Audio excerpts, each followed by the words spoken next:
everybody. This is Jason Artiga, and this is another episode of Cinema Macabro YouTube channel. Today's episode is going to be a review on the movie LUZ, a 2018 supernatural thriller from debut director Tilman Singer. This film is a German-Spanish production. It's spoken in both, and here is my review. Now, at 70 minutes long, you wouldn't expect LUZ to be like a very short film, but in fact it's not. LUZ is pretty interesting and entertaining little film directed by Tilman Singer, and it stars a handful of actors. The film is both spoken in German and Spanish. LUZ is a throwback to 1980s European horror. Now think of the art house films like the 1981 horror drama The Possession, or the 1983 German film Angst, directed by Gerard Kargi. Both these films have a strong European and sometimes surreal existentialist theme to them. Now, LUZ is no exception to these films.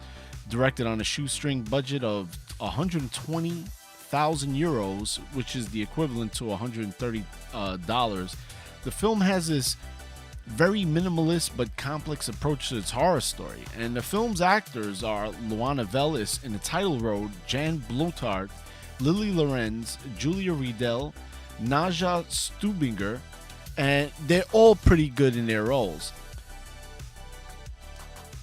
Now the film begins with Luz, played by Luana Velez, drunk and injured, walks into a police station, and she starts to begin to recite this blasphemous prayer. She then is told to sit down while a detective goes to interview her. Meanwhile, at a bar, Dr. Rossellini, who's a psychiatrist played by Jan Blotart, is approached by a bar patron played by Julia Riedel, who tells the doctor about a friend named Luz who jumped out of a cab and might be hurt somewhere. She proceeds to tell Rossellini the story after a binge of alcohol, and without getting too descriptive and revealing about the plot, demon possession ensues. The doctor is then called to the police station to talk to Luz, who might have been involved in the accident. He uses his skill as a hypnotist to get Luz to recreate what happened and why she jumped out of the cab, and how a past incident brings the whole situation to full circle.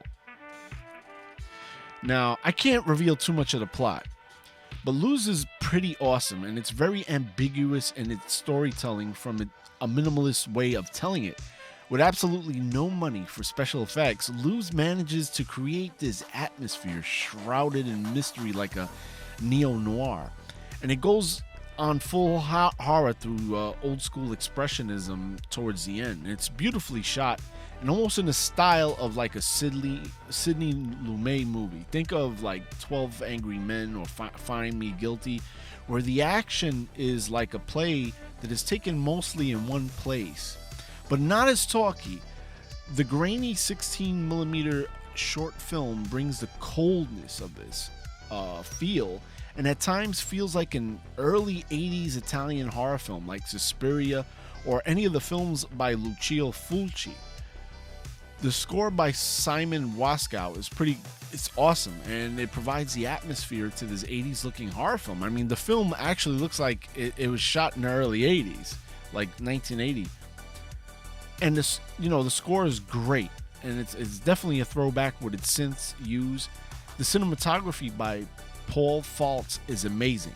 This film looks like it was shot in the early 80s, and if I had to guess the film stock, it would be Fujifilm Eterna 500 ISO because of the grain, and maybe they pushed the film on post because it looks more like a chemical process rather than that digital intermediate, so it does look like it was shot in the 80s.